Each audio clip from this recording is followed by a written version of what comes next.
चलो, नमस्कार दोस्तों। आज फिर आपका स्वागत है क्राउन इमिग्रेशन के यूट्यूब चैनल पर। तो आज फिर एक सक्सेस स्टोरी के बारे में हम डिस्कस करेंगे। बहुत ही इंटरेस्टिंग केस है। अगर आप भी इसी टाइप की प्रॉब्लम से सफ़र हैं तो आप क्राउन इमिग्रेशन से एक बार ज़रूर संपर्क करें, उनका ओपिनियन लें, उसके बाद फिर अपना डिसीज़न लें कि आपने अपना वीज़ा किस कंसल्टेंट के थ्रू अप्लाई करना है। ये बच्चा 3 बार शेंगन कंट्री से रिफ्यूज़्ड है। तो सारी की सारी इसकी मैं आपको स्टोरी बताऊंगा। मेरे साथ 2-2.5 साल हो गए इसको जुड़े हुए। बच्चे की प्रोफाइल भी मैं बता दूंगा। इसने 12th 2017 में की हुई थी ह्यूमैनिटीज़ के साथ, बट इसने उसके अंदर इकोनॉमिक्स एंड मैथ रखा हुआ था। तो साथ में इसने पीटी भी किया हुआ है, उसके अंदर 50 इसके नंबर हैं। तो इसने बहुत सारे कंसल्टेंटों को मिला, हमें भी मिला, हमारे पास आया। हमारे पास जब आया तो हमने इनको कंट्री सुजेस्ट की। इसने हमें अपना केस दिया। केस इसने हमें इटली के लिए दिया। मैंने फिर बताया 2.5 साल से हमारे साथ जुड़ा हुआ है और मैं इटली की बहुत ज़्यादा दुहाई डालता हूँ अपने चैनल के ऊपर। और इटली को हम काफ़ी लंबे समय से डील करते आ रहे हैं, लेकिन पिछला 5 साल का अगर ग्राफ देखते हैं तो वो बहुत ही मतलब माड़ा है। रिज़ल्ट्स अच्छे नहीं हैं। मैक्सिमम जेन्युइन स्टूडेंट्स को दे आर रिफ्यूजिंग। इसका हमने एडमिशन करवा कर दिया वहाँ की पब्लिक यूनिवर्सिटी में, जहाँ there is no any fees, क्योंकि डेस्परेट था कि मैंने सर कोई इकोनॉमिकली वीकर है कि मुझे सर कोई फ्री वाली कंट्री के अंदर भेजिए जहाँ पर मेरे कोई पैसे बच जाएं। तो इटली में डाला, एडमिशन आ गया।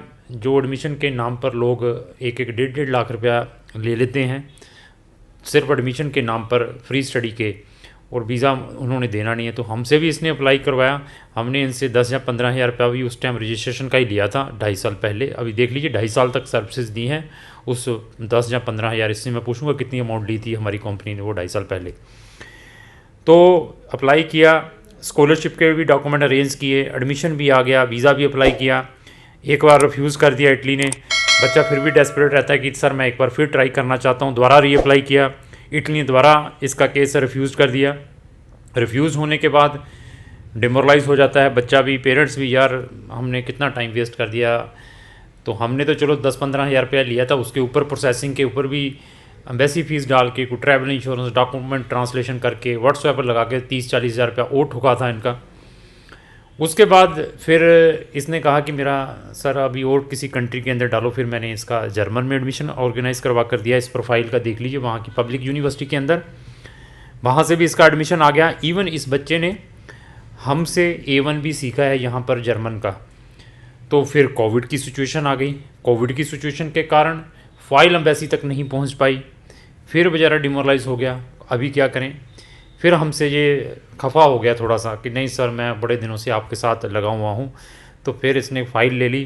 फ़ाइल लेकर किसी और कंसल्टेंट के थ्रू अप्लाई करवाया अपना लाटविया का वीज़ा। तो लाटविया से भी फिर रिफ्यूज़ल मिली इसको।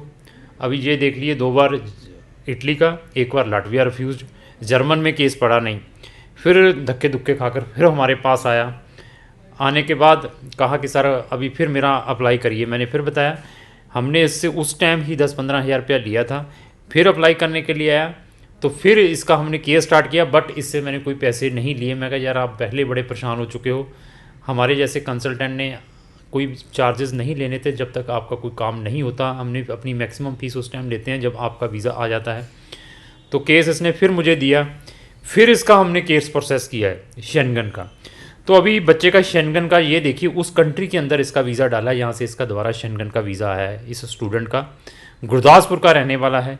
पेरेंट्स भी खुश हैं, आप भी खुश हैं। अभी ये एक और चीज़ इसके अंदर मैं बताऊँगा और इनके पेरेंट्स को भी अप्रिशिएट करूँगा, इसको भी अप्रिशिएट करूँगा। जब ये मेरे पास सेकंड टाइम आया, जब इसका इटली का भी रिफ्यूज़ हो गया 2 बार, तो जर्मनी के एडमिशन करवा कर दिया था। देखो वहाँ की पब्लिक यूनिवर्सिटी में पाए, पैसे तो भेजे नहीं थे, वो बच गए। तो जब इसका लाटविया का भी रिफ्यूज़ हुआ था, उसके बाद जब मेरे पास दोबारा आया तो अपने भाई का भी केस लेकर आया। इसने अपने बड़े भाई का भी केस हमें दिया है। मैं कहा यार तुम्हारा 2 बारी 3 बारी 2 बारी तो हमसे रिफ्यूज़ हुआ है, अभी 1 बारी आपने बाहर से भी रिफ्यूज़ किया है। आपको ऐसा कैसा हम पे इतना ट्रस्ट आ गया, अभी तक आपका वीज़ा नहीं आया, आपने अपने भाई का भी केस हमें दे दिया। वीज़ा नहीं आया था उससे पहले इसके भाई का भी 3 महीने हो गए हमारे पास केस चल रहा है। मास्टर के लिए उसने MC आई थिंक सो की हुई है, साथ में PT किया हुआ है। तो उसका मास्टर के लिए एडमिशन चल रहा है। विदाउट अपना वीज़ा आए हमें दे दिया। ड्यू टू किस रीज़न से दिया, इनको मालूम है हमारे सिस्टम के बारे में, हमारे नेचर के बारे में, हमारी सर्विसेज के बारे में। तो सक्सेसफुली इस लड़के का वीज़ा आया है, ये भी बहुत खुश है, पेरेंट्स भी बहुत खुश है। तो मैंने फिर बताया वीज़ा लेना it is very easy. Difficulty कब आती है, जब बच्चा वहाँ पहुँचता है, वहाँ जाने के बाद बहुत सारी डिफ़िकल्टीज फेस करनी पड़ती है। पेशेंस हैं, वर्ड फिर मैं यूज़ करूँगा, तभी हमारे पास आएँ। अगर आप इम्पेशेंस हैं तो हमें अवॉइड करें और किसी कंसल्टेंट के पास जाएं। वीक भी प्रोफाइल है, आपके पास IELTS है, आपकी कम्युनिकेशन स्किल है, तब भी मुझे संपर्क करें, तब भी मैं आपको बेस्ट से बेस्ट कंट्री सजेस्ट कर सकता हूँ। अभी इतना डिफ़िकल्ट केस था, फिर भी शेंगन कंट्री ने इसको स्टूडेंट वीज़ा दिया है। कौन सी शेंगन कंट्री है वो क्राउन इमिग्रेशन वाले ही बता सकते हैं, क्योंकि इनको हर 26 शेंगन कंट्रीज़ के बारे में बहुत अच्छा एक्सपीरियंस है। इनसे इनका फीडबैक भी पूछेंगे, इनसे सारा का सारा सिचुएशन के बारे में भी पूछेंगे, कैसे कैसे हमारे साथ ये चलते रहे हैं। तो सबसे पहले आपका वेलकम है हमारे चैनल के ऊपर। तो सबसे पहले ये बताइए कि आप रहने वाले कहाँ के हैं? सर मैं गुरदासपुर का रहने वाला हूँ। आपके पेरेंट्स क्या करते हैं? सर मेरे फादर पंजाब पुलिस में है।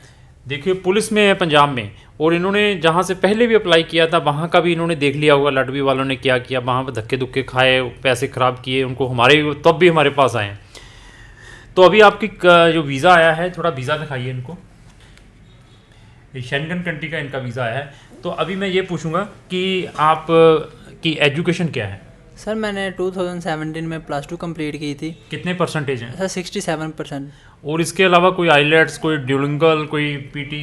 सर हाँ मैंने पीटी की थी, और उसके बाद सर मैंने जर्मन के लिए A1 किया था। उसमें कितने नंबर आए थे A1 में? सर 84 नंबर थे मेरे। 84 नंबर आए थे। देख लीजिए बच्चा कितना शार्प है, और 100 में से 60 पासिंग के लिए इसके 84 आए थे। तब भी जर्मन में अपॉइंटमेंट के कारण बेचारे की फ़ाइल नहीं पड़ी, हमसे ही इसने वो जर्मन भी लैंग्वेज सीखी हुई थी। तो अभी आप का वीज़ा, जैसे पहले जब आप हमारे पास आए थे, हमने कौन सी कंट्री में आपका वीज़ा डाला था? सर पहले तो मैंने मतलब जब मैंने अपना प्रोसेस स्टार्ट करना था, तो हर स्टूडेंट के दिल में होता है कि हमारे पैसे ना वेस्ट हो, हमें कोई अच्छा कंसल्टेंट मिल जाए। तो सर मैंने तब सर्च किया था शेंगन स्टडी वीज़ा एक्सपर्ट, तो सर आपका टॉप पे नाम आया था यूट्यूब में। तो मैंने सर आपकी वीडियोस देखी और मेरे दिल को मतलब सेटिस्फेक्शन हुई।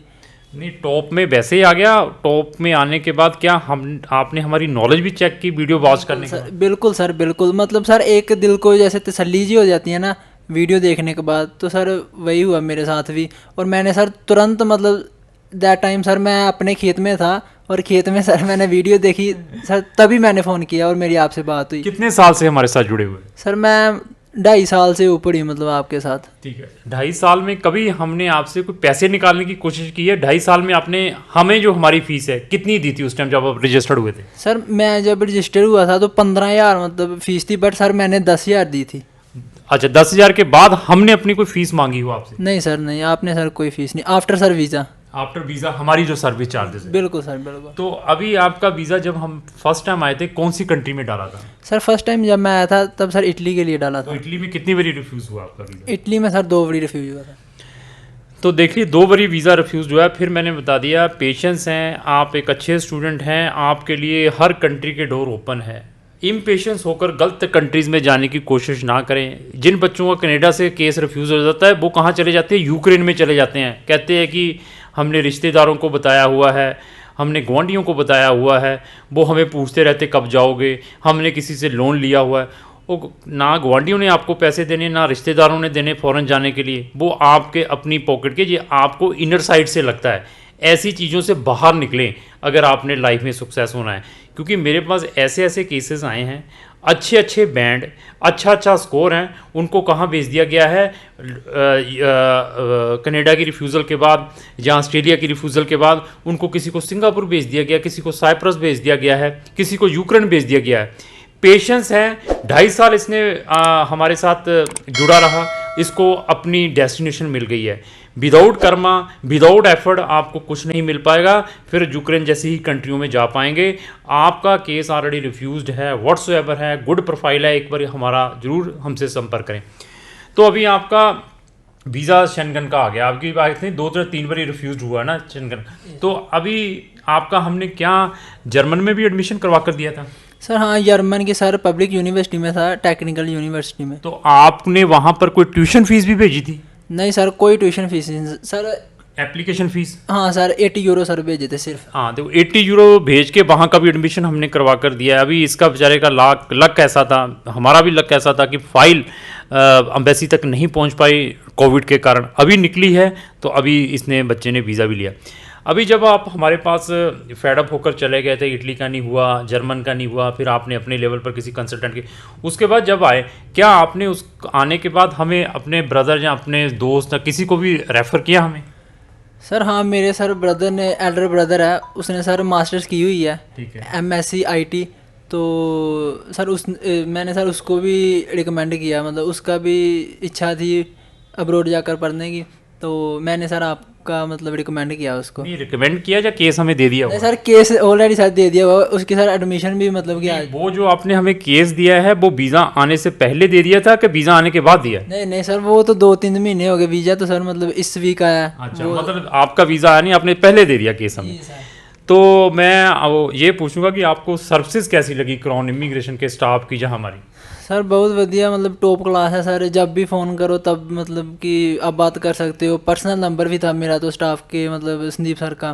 चलो, आप ये बताइए, जो कंपनी के डायरेक्टर हैं या मैं हूँ, मुझे मिलना कितना इजी है या बहुत टफ है, बाहर हमारा स्टाफ मिलने नहीं देता, ये बताइए। नहीं नहीं सर, बिल्कुल सर इजी, मतलब कि घर की तरह सर आपसे बात करते हैं, मतलब फैमिली मेम्बर की तरह। मतलब ऐसा तो नहीं हमारे स्टाफ वाले टर्कुलेशन करते, सर से नहीं मिल सकते हैं, फलाना नहीं कर सकते हैं, क्योंकि जब किसी का वीज़ा नहीं आता, जब नहीं भी आया था उस टाइम, कभी हमने फ़ोन ना उठाया हो, जहाँ हम इससे मीटिंग ना हो, ऐसा कभी हुआ हो? नहीं नहीं सर, ऐसा कभी नहीं हुआ। तो अभी आप क्राउन इमिग्रेशन को किसी और के लिए रिकमेंड करेंगे कि हाँ, इनसे कोई वीज़ा अप्लाई करें या इनका ओपिनियन ले? बिल्कुल सर, मैं ऑलरेडी मतलब कर चुका हूँ 2-3 तो सर केस मैंने, मतलब मेरे फ्रेंड थे वो आपके इधर रजिस्टर हो चुके हैं, उनका शेंगन कंट्रियों के लिए मतलब प्रोसेस शुरू है, और 1-2 मेरा और फ्रेंड है। नहीं, वो भी वीज़ा आने से पहले रिकमेंड कर? वो भी वीज़ा आने के पहले। वो आपको इतना ट्रस्ट क्यों है कि आपने, आपका वीज़ा आया नहीं, आप इतने धक्के खा रहे हैं, आपने पहले वीज़े रिकमेंड कर दिया?